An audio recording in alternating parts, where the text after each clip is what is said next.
Hey folks, so I'm going to do a little test here, a fairly easy experiment you can do at home, and this actually proves that gravity is real and it exists. And what I'm going to use here is something rather simple, piece of toilet tissue. You can use whatever kind of tissue, something very light like this, nothing special, and a book.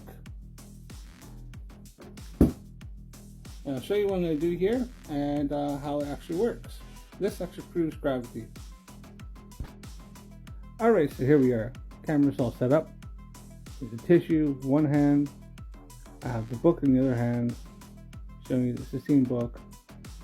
Nothing special about it. And get them set up, same height, and I drop them at the same rate here.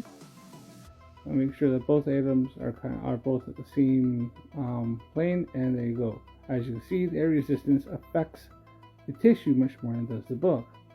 But when I put the tissue on top of the book, I'm able to negate the air resistance that affects the tissue as much, and you can see then both items are able to fall at the same time.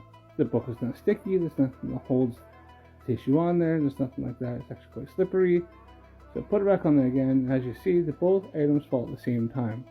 And this is down to the fact that I'm negating the air resistance that affects the tissue. As you can see, side by side, air resistance is able to affect the tissue much more because of the difference in mass, but when I put them together, I'm negating that effect and both items fall at the exact same time.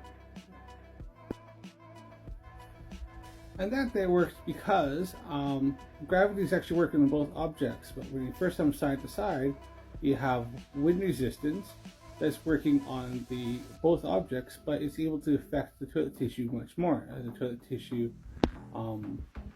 has actually less mass to it. But when you take the wind resistance out of it by putting the toilet tissue on top of the book, and the book is not affected as much by the wind resistance, then the gravitational pull is able to work on them both at the same time without having the opposing force of wind resistance working on the tissue, which is slowing the tissue down much more than it does slow down the book.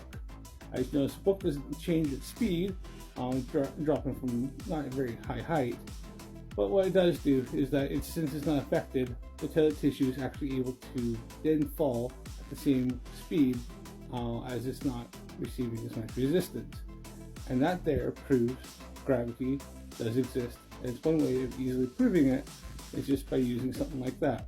It'd be like kind of the same things if you put it in a vacuum chamber. Take all the air out, go under the air resistance, drop both items, they both drop at the same rate. Thanks for watching, don't forget to follow me for more videos, and subscribe if you like my videos, and click like if you like them. Thanks for watching, and see you again.